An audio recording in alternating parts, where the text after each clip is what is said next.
Ngarang ibudong marjingi khubamda anauba integrated mega tourist circuit ama semgatnaba thabak paikhatpa hokre.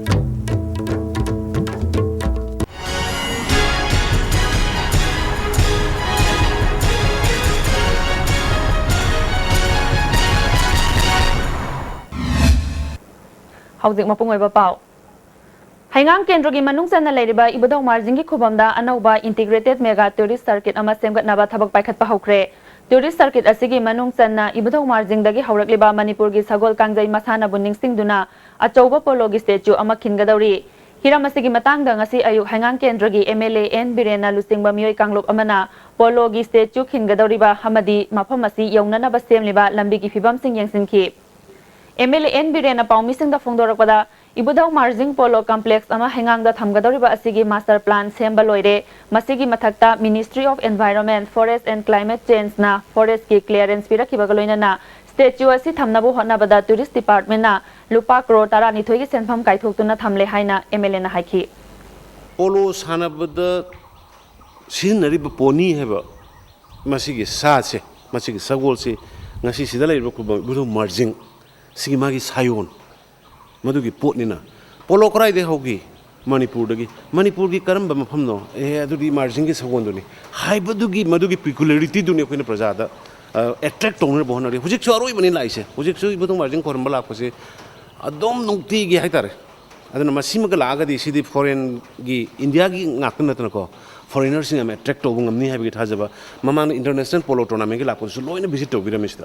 moi aduga kitang koina madu same sadna thambiragadi hena attract togudra haibadugi potuni koina Imphal municipality ki jagada nong heta baga ising chau thokhaliba si chawkhalakpagi mingda yum kai sajilakpa amadi laigadaba matik saba iram nala thamlaktabadagi ni haina MLA RK Anand haikre Southern Imphal Youth Organization Ningthemsa Karong Youth Men's Development Organization Hairang Goithong 20th Century Club Singtham Lekai Southern Imphal Cultural Organization Laurembam Lekai Amadi Young Friends Union Kaisam Lekai na sinduna chathakiba iram nala sengdokpagi thoramda mahakna makhatan haikibada khutsemgi isingi jauk thoktanaba praja pumnamak gyan taminaba matamoire mahaki kendra manungda praja singi darkar leibasing fanghangani water supply ahum saba loiduna sanga gadabada ngaire miyoi kharana MLA thabak tawde hairibasi praja singna achumba adu khanglamgani food security ki ration card athuba matamda local body singda khutchinaraga yenthoklagani haiki Imphal municipality area lei myam singsi khoi et nong tab da nong ma hing amtam nong tab to ising dum chawe hana masigi gi no si thengnaram de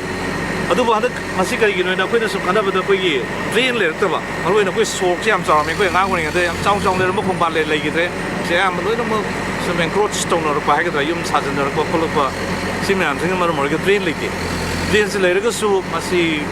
permanent problem amoina we Imphal municipality areas they on a one time in a ladybug and women sing a drain construction the kaida we kari ai ni we sengdok sing to me ang se pesa se thada sia na du gi wakal lol ma we we decision se le jare and ki lakdo fund khara city priority se we drain ki si si da loino mai mayam gyana jara ga ta me se loino pi si na du gi ya na bi makada tabuk si makata ba tabuk paikal ka do mayam sing se we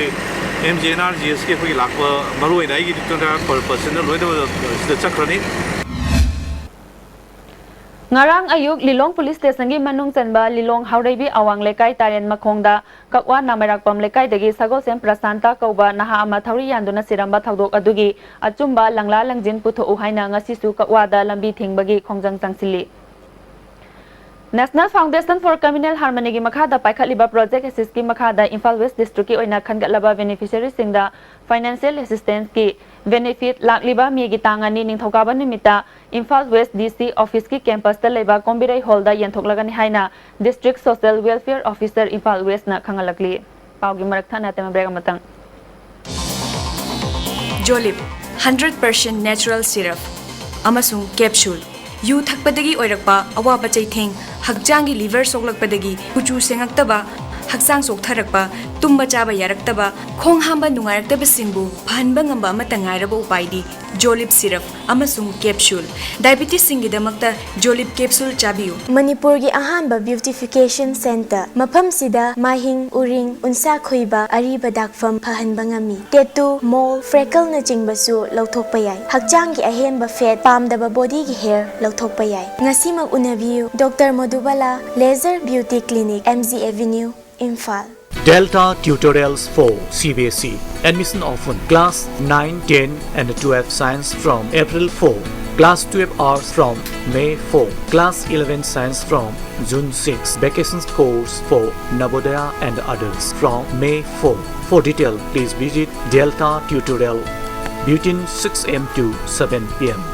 Adung karigumba awabasing asi mayungnaba thoklaba maroi marang yamna yawba chunjak chaba mapalda toina chaba liver da akaiba laklaba natraga liver gi mapangan chontharakpa tarabasu karishu waningai leitre Lifsaf syrup sizinnabiu adungi awaba punamak koknabigi pambaini diabetic na naraba anabasing nasu sizinnaba yaraba Lifsaf capsule shu phangbigani Lifsaf syrup amadi Lifsaf capsule naraga layingba budi nadringai da saksal hobana hena fai Taram nam oktari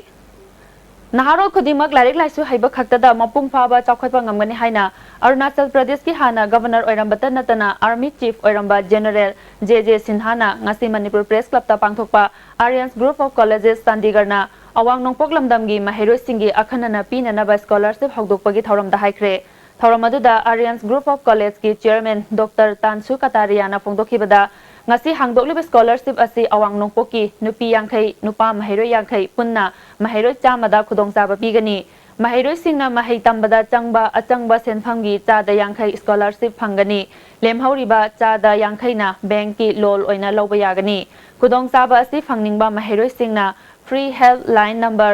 180030000388 ta miss call piraga register tawba yagani haiki General JJ Sinhana Makhatana Haikibada, Indiana Malemda, Nahagi Masing Kwaidagi Yamba Oiriba Asigi Kanaba, Fazana Loge Hairabadi, Education Natana Atopa Pambai Lake, Naha Singna Tongan Tonganba, Maike Degi Piriba Kudong Saba Sing Lauraga, Awang Bataki Mahitam Nanaba Hotnaba Matautai Haiki. As compared to most countries in the world, our youth is our strength, and you are the future leaders of this country. You are the future administrators of this country. You are the future educators of this country. So I have great hopes in you, and I applaud the efforts of institutions like Aryan Groups of Colleges who have taken this initiative to offer scholarship to students partly from their resources, partly as loans from banks and other organizations. Kumbi Kendra ki MLAS Birana Tarulak Subo oina Kendra sigi manung dalaiba handaki nong nung sitna awana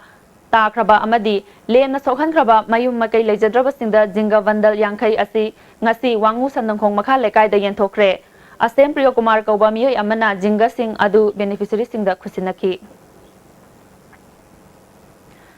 Megi tang kunitho de scheduled tribe demand committee Manipur na sinduna maitaibu India ki scheduled tribe ki list chalhalu haibadabi tawduna Imphal da chatkadariba khongchat asida umang laikanba apunba lupna mapung fana sagatpaga loinana saruk yanaba firep laure hairi mipum khuding bangna khongchat asida saruk yaduna maitai singbu India lenga ki scheduled tribe ki list yawhanna ba hotna minarasi hairi marak thana te break amuka hana Delightful cupcakes with creamy vanilla filling from Winkies, the cake specialist. A magic mix of chocolate and vanilla marble cakes from Winkies, the cake specialist. Imphal East West amasung Bishnupur District ki oina Manipur government ki regular employees singda service loan lobi khudong chaba pizari athuba matamda amadi araiba mong da lobi bayagani hena akupa marol gidama contact tobiu Imphal Finance Cooperative Thrift and Credit Society Limited Head Office Loklaubung Branch Offices Pauna International Market and Bishnupur Bazaar Bishnupur Wanted some electronics mechanics for repairing STB set-top boxes at different places. Bishnupur, Thobal, Kangpokpi, Imphal West, Info East, willing electronics or mechanics may contact Secretary ISTV Network. Unique Education, admission open. 3 months SA1 foundation course for CBSE class 9 and 10. 5 months foundation course for CBSE class 11 and 12 science. Vacation course for Navodaya, Sainik and outsiders CBSE school students. 3 months advanced course for CBSE class 11 science. Girls hostel at the same block. Amuk hana taram na moksari. Tha sigi kunmari gi ayuk pung tara mathoram tabada Palace Compound Haijingang Road tagi Thaudam Ritendrajit Singha Elias Babu apokpa Thaudam Biren kauba chahi nifuni thoram suraba miyoy asi yumdagi thokhibadagi hanjilaktre hairi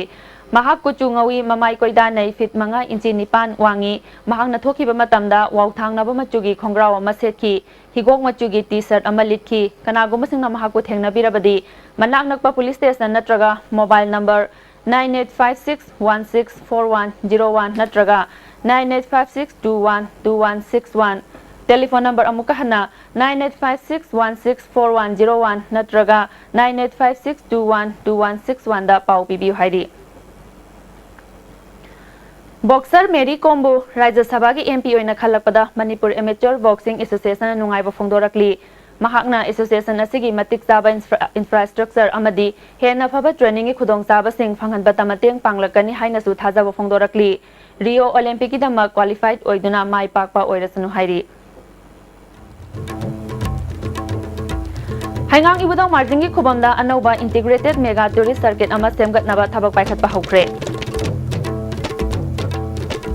Inyang dabi punampo amukan na kurumjari